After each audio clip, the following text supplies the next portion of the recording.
Okay, can you see me? I'm live.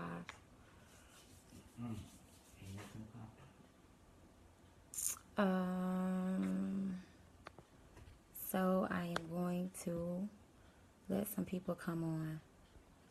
So I guess you're the only one so far. Okay, well, I want to start off by first apologizing. I am a little late. I had some technical difficulties, but the show must go on, so I decided to just use my phone. But anyways, so tonight the podcast will be about. I wrote the title "Why Color, Why Race." And I do have some notes to kind of keep me on track. So y'all just disregard the notes. Hey, everybody. I want to welcome you guys to the podcast. And I want to thank you guys for tuning in. And I hope that you will stay for the remainder of the podcast. I think it'll be a really good convo. And we can kind of all chop it up. And like I said, I'm still kind of working on getting the rest of the equipment together so that people can call in and it will be kind of like a real radio station. But until then, the show must go on. So here we go. So why color, why race? So I came up with this topic because really and truly, I had a conversation with a gentleman concerning Serena Williams. For those of you who do not know, Serena Williams is the tennis player, and she is engaged to I forget his name. I cannot think of his name, but she's engaged to be married. He's not black, and so that kind of sparked like a whole, this controversy, right? So somebody posed a question to me about how race is a concept. And oh, hey, Pastor Reynolds. And so somebody posed the concept to me of why race is a concept. And so I didn't answer the question then, only because I just didn't feel like typing a book. So I said, you know what I'm going to do? I'm just going to include that into the podcast and do a podcast about it. So I want to give us some background on this whole concept that we call race. And I say concept because it is a concept. It was invented. It was no such thing as race before the 1600s. Race came into the picture when they started the slave trade. Race was extremely important because it helped to divide us. So it helped to divide the black from the white from the non-white, which we now call black. And then, of course, there are a lot of other groups. And it also helped to create in us this whole concept that, black is not as good, or, that there's a problem with black. And as you guys can see, most of us is not actually black. We're actually brown. But again, this is a concept. And so I don't know if you guys have ever heard of Willie Lynch. I'm sure you probably have heard of that name. But do you guys actually know where it comes from? Like where the name comes from, where they got the name. So Willie Lynch was a European man, and he created this letter, and he basically wrote it to a lot of the slave masters in the South and told them, if you guys want to know how to control your slaves, this is what you do. And in order to do that, I promise you will have their minds for at least 200 to 300 years, at least. And this was a letter written in 1715. I think it was in the 1700s. So from that letter, they said, hey, those are some really good ideas. We should, create this concept called race. And we should say, okay, well, the black people over here and the white people over here. And remember, back in that time, there was no such thing as like Latina, that didn't come until like the late 1970s, early 80s. That term Latina, there was no such thing. Before the 1600s, the only races known was you were either white or non-white, and that was it. There was no such thing as black, Latina, Puerto Rican. None of that existed. None of those terms existed. None of them. And so after after 1600s, they said, okay, well, we're gonna add some terms, some categories. So then that's when they came up with calling us black, referring to us as Negroes. They also came up with the concept of dividing us within the black community. So this is where this color thing comes from that black people have with each other. This light skinned and dark skinned. That was all a mechanism to keep us divided. That's all it was. This whole house Negro. Now, it was a such thing as a house Negro. It was a such thing as a house Negro. And I use that term a lot because it sometimes seems to fit the context in which I'm using it in. So the term house Negro, dark skin, light skin, all of that, it's a concept. So to the gentleman that I was having the conversation with about Serena Williams, you are correct, sir. It is a concept. But one of the other questions that was asked was, if that was used against us as a way to divide us, why then should we still use it? Why should we still use it? And I say this.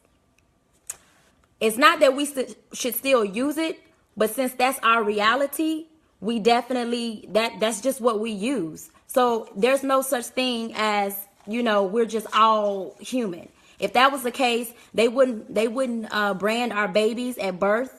A lot of our babies that are born, they brand them at birth. They're either black, white, or whatever family they're born into, they brand them at birth. A lot of things that we don't know too or people do know, but I guess it's not as vocal because it's kind of bad if you ask me. But how our prisons are built, let me tell you what they do.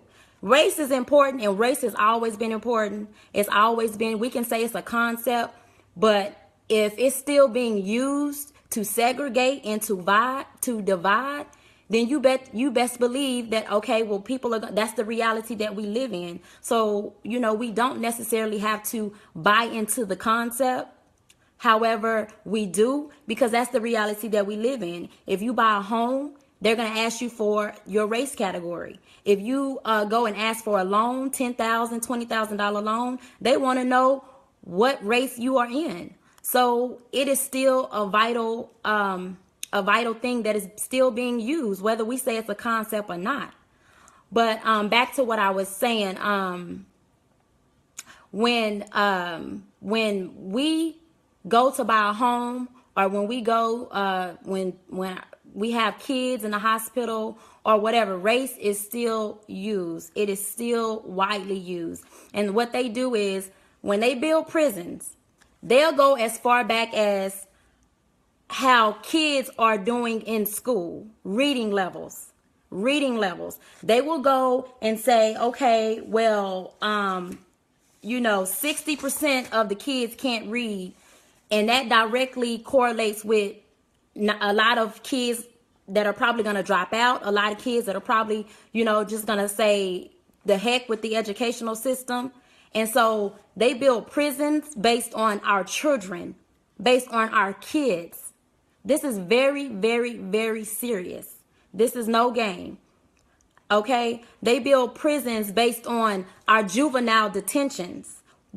That, mind you, our juvenile detentions are filled with black boys, okay? And girls too.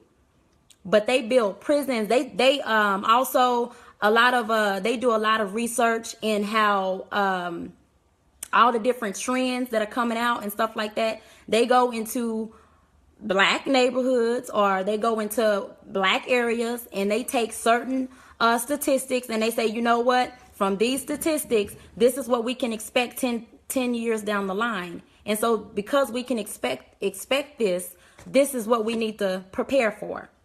So a lot of the prisons that we know of that are and we know that the prison system is like a major business, and we know that our prisons are filled with our black men. I believe it's over 50% of the prison population is African American men, and I believe 80% of those men are in there for non-violent crimes. So that means they're in there for crimes that like drug crimes.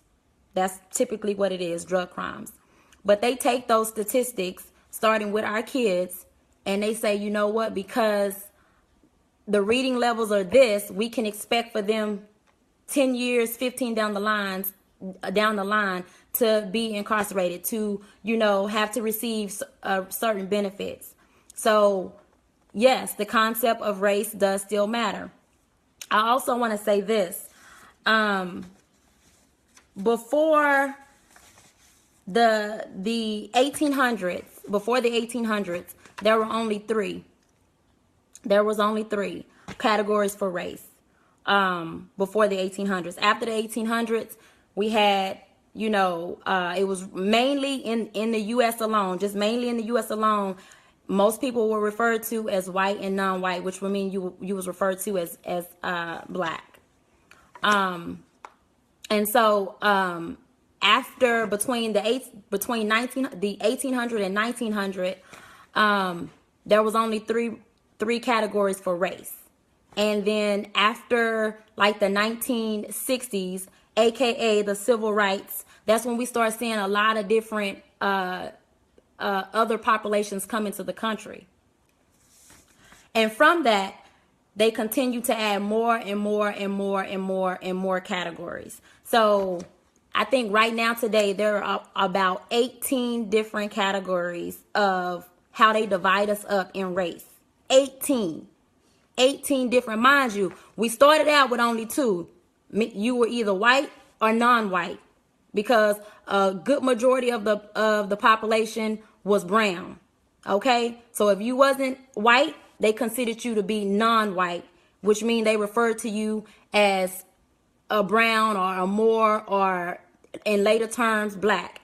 Then when the 1800s came around, they said, okay, we're going to add some more categories. So they referred to people as white, black, and here in America, white, black, and native. And then after the 1800s, they started adding more categories. And now, like I said, now it's like 18. It's 18 different categories that we are put in. And I think it's very important that we pay attention to that, because that's like so many different ways that we are divided.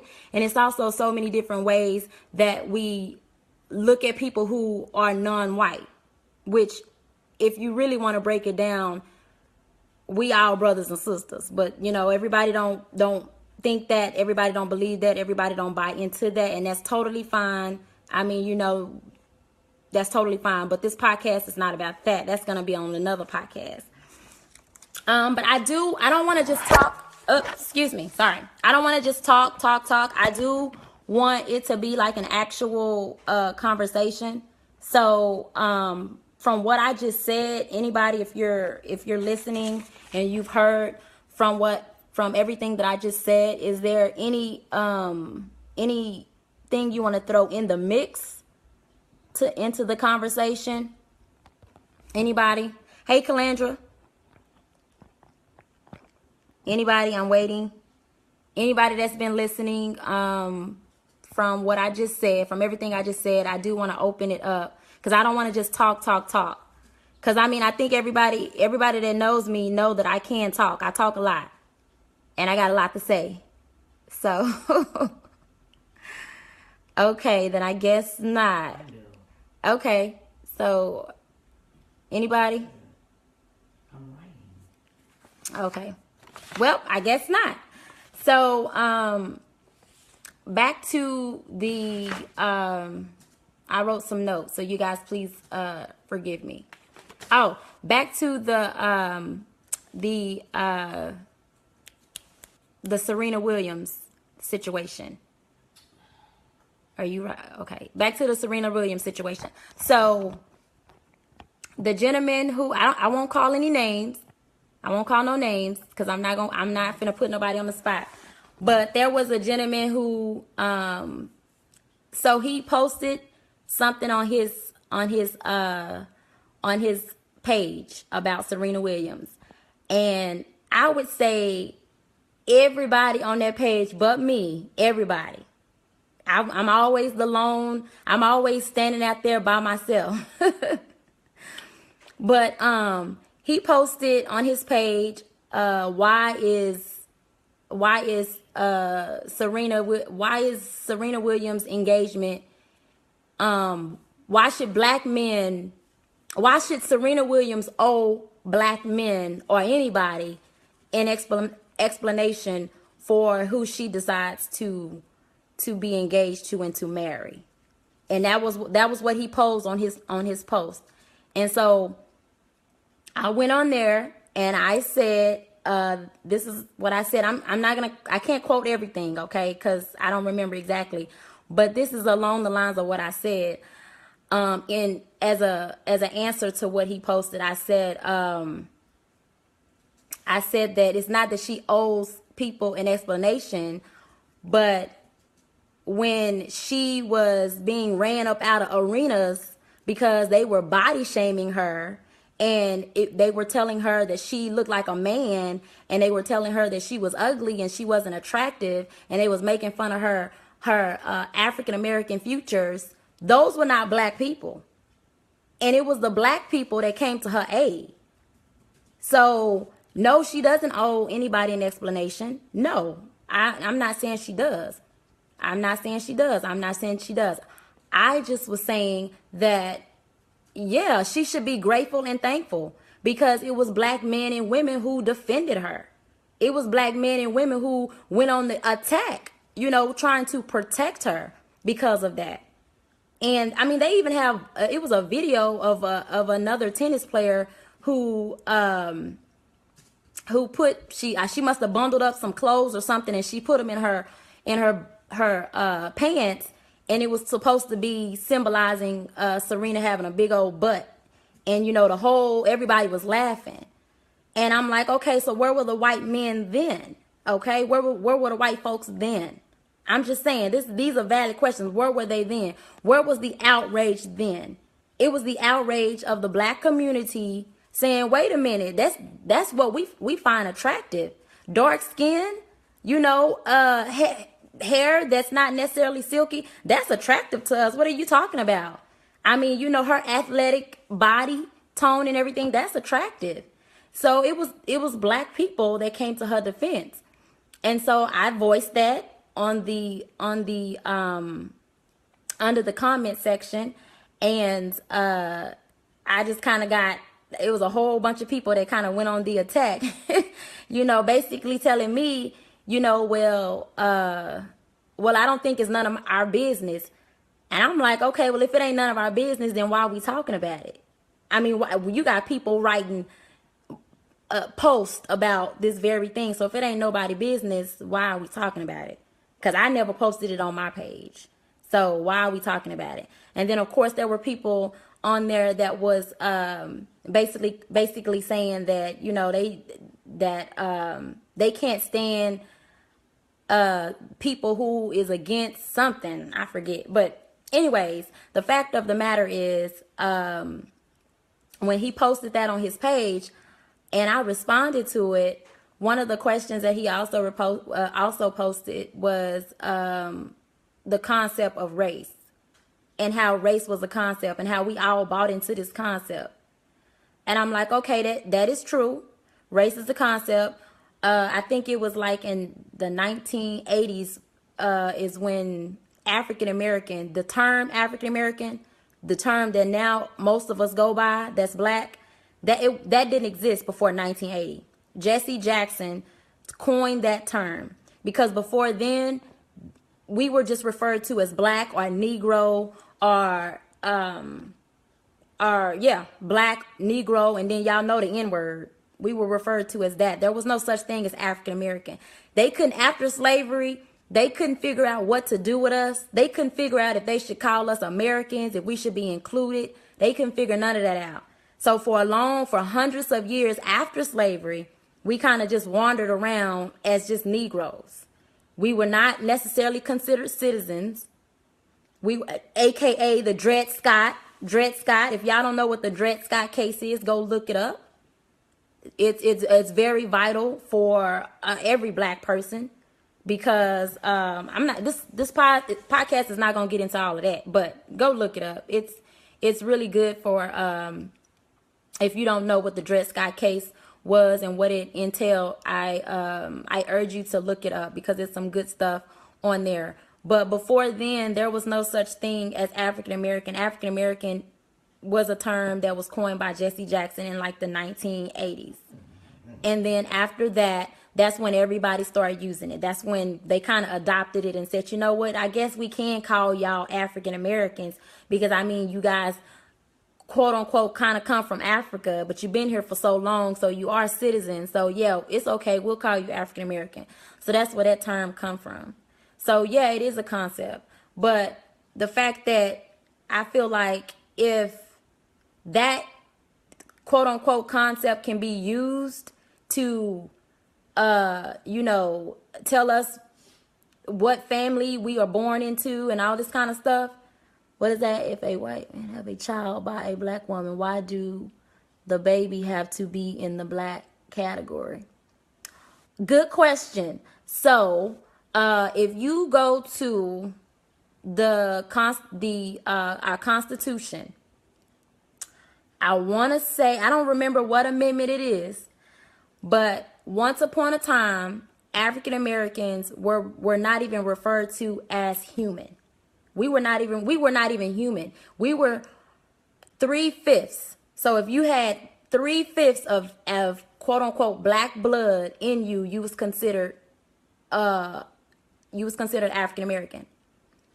Okay? There's no such thing as 3/5. Either you are a human or you're not.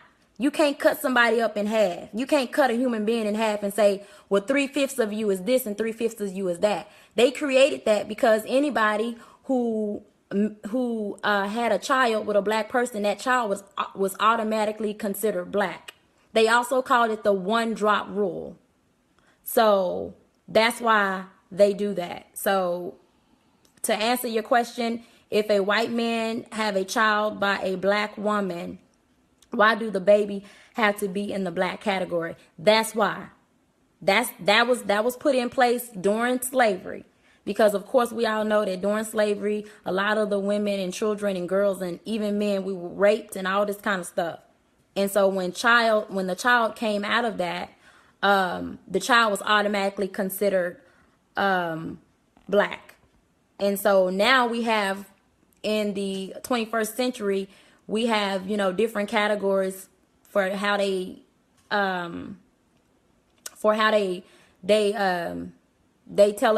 tell people what they are. But even still, it don't matter. If you have brown skin and you walking around in these streets in America, baby, you're going to be considered non-white, which means you're probably going to be black or Hispanic or somewhere in the brown category. It says we were subhuman according to Darwin evolution. Yes, you're right. Yes, we were not even considered. See, the thing about that is, though, too, a lot of people think that we had to fight for our freedom. And then after we fought for our freedom, we had to fight for civil rights. But no, our first fight was the first proof that we were human, because we were not considered human. And after that fight, they said, okay, well, we'll consider you guys human. So after that fight, then we had to go into the fight for our freedom, to be freed.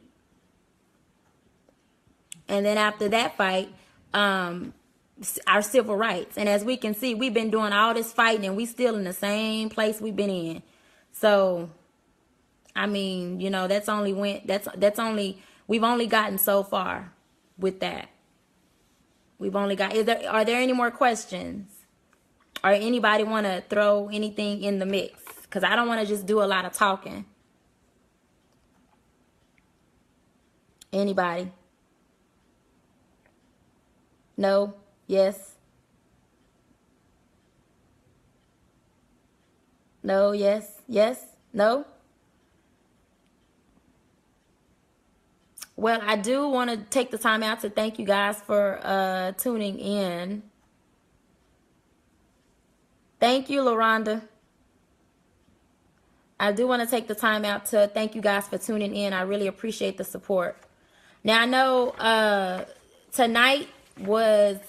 Look, let me be honest with you guys. So, I have been working diligently and so hard trying to get this podcast together. I have been up under so much stress. I have been on the phone all day pretty much with Apple because I bought a MacBook, and the MacBook that I bought is not, for some reason, the software that I got for the podcast is not linking. It just won't link. So I've had just such a long day trying to get that taken care of on top of all the other stuff. But I really, really, really want you guys to stick with me. I promise you that I'm going to get better at this. I'm going to get better. This is only my second time, and I'm still learning, and I'm still open for criticism. And so, you know, whatever you guys have to tell me to tweak these podcasts or, you know, some good ideas, I am open. And I do plan on inviting people onto the podcast. I do. So it's not just going to always be me. There will be other people. So, but, so I guess we are going to bring it to an end. What time is it? I was trying to keep it going for about an hour, but it's kind of hard to talk for an hour. So,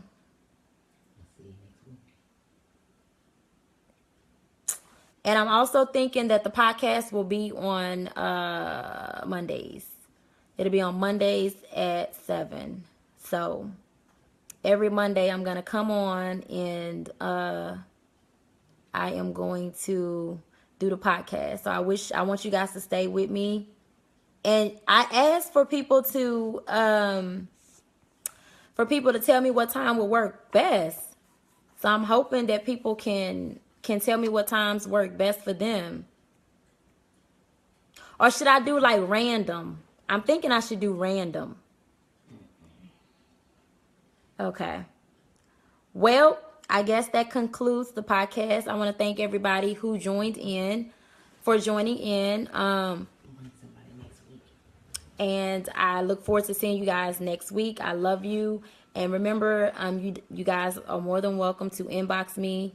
I'm always open to talk to you guys in any way. So, love you guys. Have a good night. I may jump on to do another video for apart from the podcast, another video, just kind of getting some feedback. So, love you guys and have a good night. Goodbye.